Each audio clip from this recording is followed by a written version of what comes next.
This is Sway. Sway. Sway. Sway. In the morning. In the morning. In the morning. Shake your body. Wake your fuck ass up. That Is when it gets fun.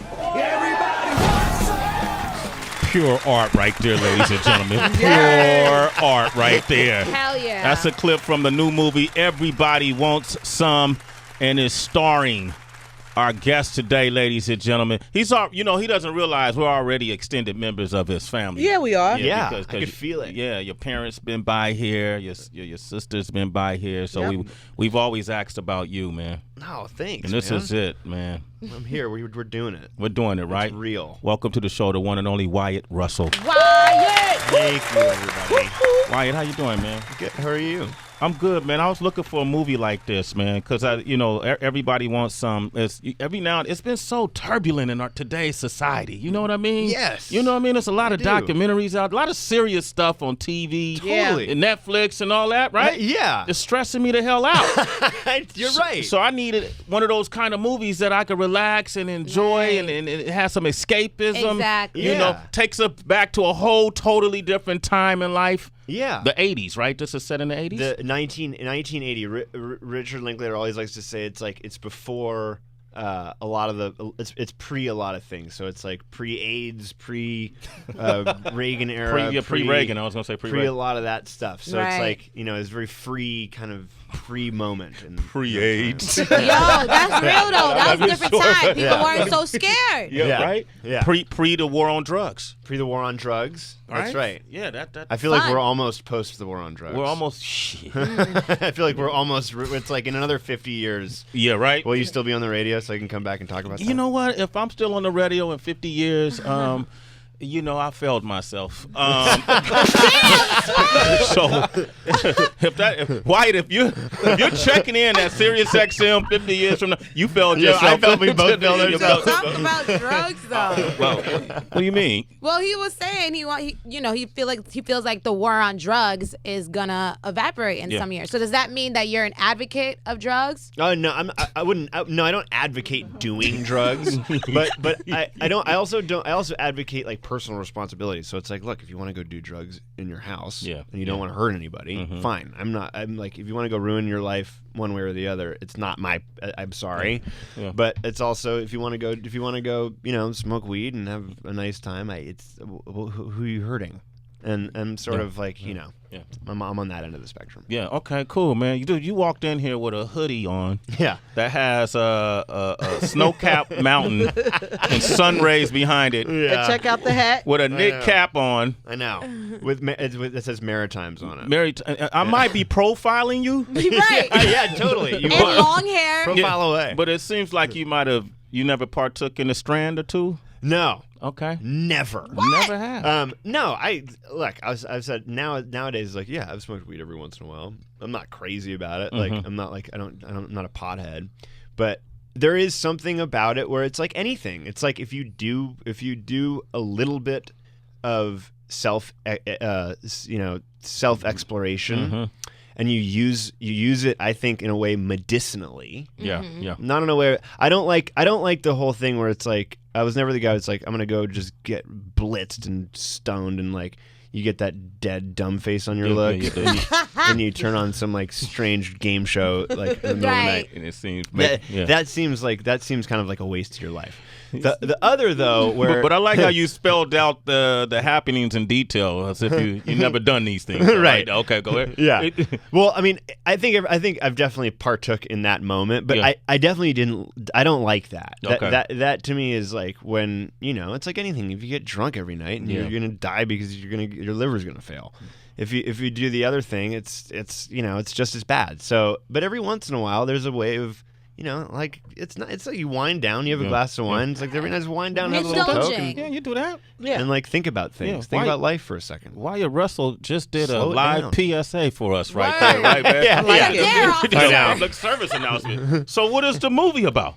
Yeah. I'm like, I forgot. Sorry, Wyatt. The movie's about it's like it's Blake. He comes to school for Monday, Thursday through Monday before school starts, and it's all about hanging out with the team, with the baseball team in 1980. sort of that 3 days before you really have any responsibility. You've got any, practice hasn't even started. And it's just the feeling of what it's like to be on a team and to get the hang. I mean, it's just the hang. It's not much more. And in the meantime, you get some of those, great Richard Linklater thoughts. It's what people have to remember too about this movie is that in college sports, like there's only 1% of those guys that go play professional sports. If that. Yeah. And I played college hockey and pro hockey, so it was like you knew those guys who were going to go play. It could be pretty one-dimensional at times, and so, but a lot of those guys, like 99% of those guys, are going to go be doctors or lawyers, or they have bigger thoughts than what it is just to play on a professional sports team. And so this really represents that group of guys really well. Guys. Okay, that's cool. Wyatt, you play hockey, but you have all your teeth. Yeah. What happened? I was a goalie, so I got to wear a mask. Oh, okay. Yeah, I only got my teeth chipped. Oh, okay. I never lost a whole tooth. I thought that meant guys who have their full mouth of teeth usually aren't that good. Yeah, right. You know? No, we're just not that crazy. Everybody was always like, the goalies are crazy. You get shots blasted in. And I'm like, you guys dive in front of pucks. Like any hockey player that has played for more than 15 years, ask them to take their teeth out. They can do it. They can do it. Oh my gosh. So the great Someone's one, Wayne Gretzky. What about Wayne? His teeth? Oh, he's definitely has fake teeth. I love it. Yeah, I mean, it's also a point of pride. I'm sure. Yeah. I'm sure he's gotten them. They're Done. great. And It's they're like a screwed trophy to have fake teeth. in. What? To have fake teeth, that's like a trophy, Oh, right? yeah, that's totally. Like you're. You're working hard. Well, he got a At that pretty bad point. injury while he was playing. He had a hip injury, right? Yeah, I broke my hip, and that's what ended my You were career. almost real close to being paralyzed. I read. That I was when I was 19. It was a stick got caught in between my skate and the loop in my pad, and it just it got pulled up my head at the back of the ice, and I woke up people cutting off my gear. Went to the hospital, couldn't feel my arms and legs for 4 or 5 hours. They thought that I broke my neck, and I was on a gurney taped down, and it ended up where I just had a nerve that was damaged, like a nerve in my neck. Yeah. But I couldn't, it was bad. I couldn't write my name for 6 months without looking like I was a second grader. But got back on the horse. Yeah, Wyatt. Yeah. Yo, hold up, man. Let's bring that Wyatt, back. we need to smoke a joint together, man. After this conversation, man. Stress us out. All right, Wyatt Russell is here, man. You want to talk with him? 888-742-3345. Everybody wants some. That's the name of the movie. It's in theaters now. Shea 45. In the morning. Shea 45. Hanging out with my buddy Wyatt Russell. Yes. It's here. New movie. It's Everybody Wants Some. They say it's a sequel to Dazed and Confused. Is that accurate? Yeah, it's like a spiritual sequel. So Okay. I think it was a good way of getting the movie made. So everybody who'd like Dazed and Confused would dig this movie.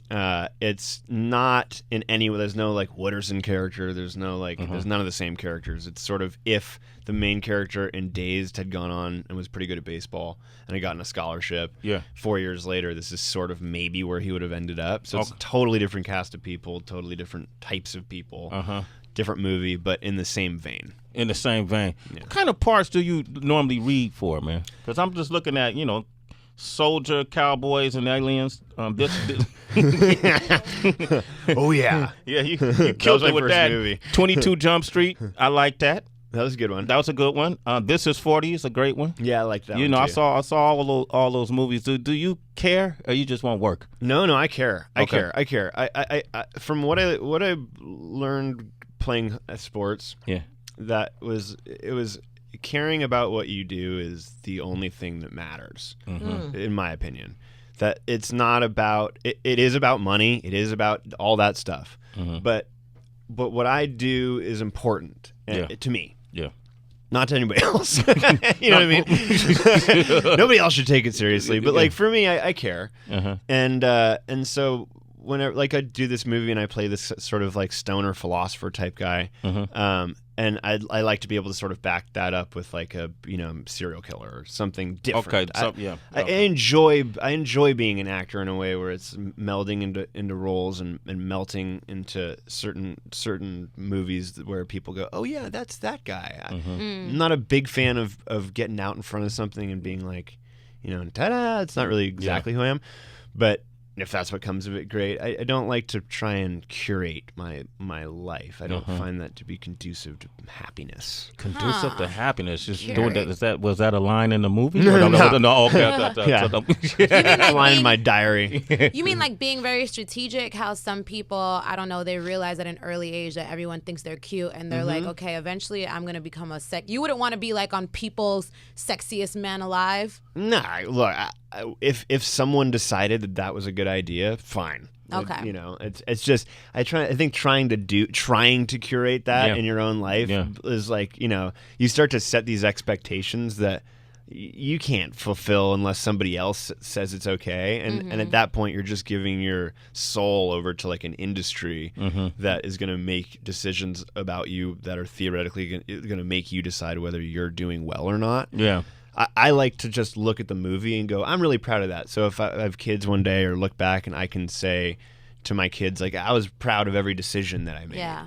That's important. And I think that also ends up leading to a modicum of success in some way. Well, it's how you feel. Like, it's not how much you make or how many people know you. It's how you feel about the work, right? Isn't that that's my measurement of success. Like, I could care about 95% less about what somebody thinks about the work I do, unless it's something I've done hurt them or somebody that they know. But I don't give a fuck. Yeah, you know what? There was when it really clicked for me was like 22 Jump Street. It was really great. It was a great opportunity. It was fun. The people that worked on it were awesome people. Yeah. But at the same time, I was like, this is kind of it's a stupid comedy, whatever. It's a fun, like a college comedy. But I never thought about it in any other terms other than that. And when I was working on a movie in Atlanta, this guy who was a war vet, he had fought in tours in Afghanistan and Iraq, came up to me and he was just real cool about it. And he said, I just want to say, like, that movie like kind of got my platoon, my battalion, like through some of the bad times. And it was like, wow. Like, and I really tried to make the movie funny and good, and in the stupidest way, it made a difference to somebody, and it made me go like, wow, everything that you do, you got to put everything into it because you don't know, there might be somebody out there who it matters to. And that was a big moment. Wyatt Russell life, came yo. over here. This dude plays a stoner in the movie. Right. You know what I mean? Like, what just happened? It was a PSA, life less Confucius. So Wyatt, was all of this just? I mean, your mom is Goldie Hawn, your dad is Kurt Russell. Is all of this? Was it all just a natural progression then? And could you have gone and be a school teacher? Like, that was my backup plan. oh shit. Okay. Yeah, that was my backup plan. I was a philosophy major in college, and Wow, bro. yeah. Who is this guy? No wonder that drug speech was so good. My friend who played on my team, Ryan Burkholder, and I would talk about it, and it seemed like that I enjoyed teaching. I enjoyed good teachers were important in my life. I thought that if this didn't work, that I enjoyed the school environment, and for other reasons than just getting good grades. I enjoyed the fact that when I looked up to somebody that was like a educator that cared, it made a difference to people. So that was a real thought in my mind. If acting doesn't work out, I got hurt out of hockey, so I couldn't do that anymore. And honestly, I had always put up a wall between my name and I, just because it wasn't conducive in hockey. Hockey's like a very blue collar Canadian working man sport. I was like a circus act. So I was always the kid who'd like come in and just not talk for the first week and just work hard, because that was kind of the only way to do it. But eventually I couldn't really be who I wanted to be, because sometimes something you'd say be taken out of context and misconstrued. So I was happy that I got out of it. That's a good point. Yeah, you could become a headline real quick too. Totally. You got to say be conscious of that. Stupid, right? and I don't want to do that. So that was a sort of a plan, a backup plan for me to be maybe a good. How early did you start? Like as a kid actor, or you waited until after? Oh no, I waited completely till I was 24, 25 because it was always that thing of like, why don't you be an actor? And I was Yeah. like, well, I'm not, because I'm a hockey player, because I care about, like, that was my life. You know, that was who I am. That was my backbone. That was everything about me. Was defined as a hockey player. My entire self-worth was wrapped up in being that was that. a big deal. What happened to crazy. you? Yeah, that so- changed your life. Yeah, I can remember calling my dad in the locker room and crying and being Yeah. like, I think it's over. I think it's done. Did it hurt your sex game? Having a hip injury? You know what? Yeah. It kind of did for a little while. Right? Yeah. It kind of did for a little while, but then you know, it kind of came back in a different way. My Kinda man. found a different groove. My man Wyatt. Okay. All right, this is what we're gonna do, Wyatt. This your first time here, and and we have something that we like to do just to get to know the guests better. Okay. Okay, so I need you to stick your hand in my sack. All right. Go ahead and reach in. Dig deep, dig deep. Put your hands into Sway's sack. Wyatt, that It's tickles. Sway's mystery sack smooth. on Shade 45. It is smooth. Okay, you have an opportunity to answer 3 questions. Pick one at a time. You have to read it out loud. Okay. And you gotta answer honestly. Okay. If acting wasn't an option, what would you do for a job? Well, stop. He answered that already. Yeah. We already heard Yeah, the plan we B. I would like to be a know. teacher. You'd like to be a teacher. That is Elementary or high school? Elementary. Elementary. Okay. At Yeah. first, and then Okay. maybe work my way to high school. Yeah. Okay, cool. All right. I like the little See how kids. good I was. Wyatt at it. Russell is here with us in the mystery sack. Question number 2. Okay, mystery sack question number 2. Have you ever used the line, "Do you know who my father is?" to get out of trouble? Oh my God, no. Because if he ever found out that I used that line, Yeah. I would no longer have a father. You wouldn't have a father, yeah. Legally. You know, legally, right? Last one. They'd divorce me. Okay. Oh, yeah, I already like. If a girl asked you to role play as Snake Plissken or Jack Burton, would you do it? No, definitely not. Definitely not. I didn't That come is up like with the that, Wyatt. Don't look quickest, the at me. quickest way to lose a boner. Man, Wyatt Russell, ladies and gentlemen. Hey, man, thanks for coming by, bro. man, a lot Let of me fun. man. I've seen you on the screen a few times. I gotta Thank meet you. this guy. You singing. Some people you meet in person and they're not as cool as you think they might be. So Yeah. sometimes you don't even want to meet them. You were cooler than I thought you would. be, man. thanks, All right? Absolutely. Wyatt Young Russell. philosopher. Everybody wants some. It's in theaters now. Go check it out. Support this guy and come back anytime, bro. Thank All right? you so much. Absolutely, man. Up next, man, we got some interesting people in American history. Michael McCarty is coming by, and Sekou Odinga, both members of the Black Panther Party. They're celebrating 50 years in the making today. We'll talk to them next. You want to talk to them? Call us. It's Sway in the morning. Only On Shade 45. Kilo.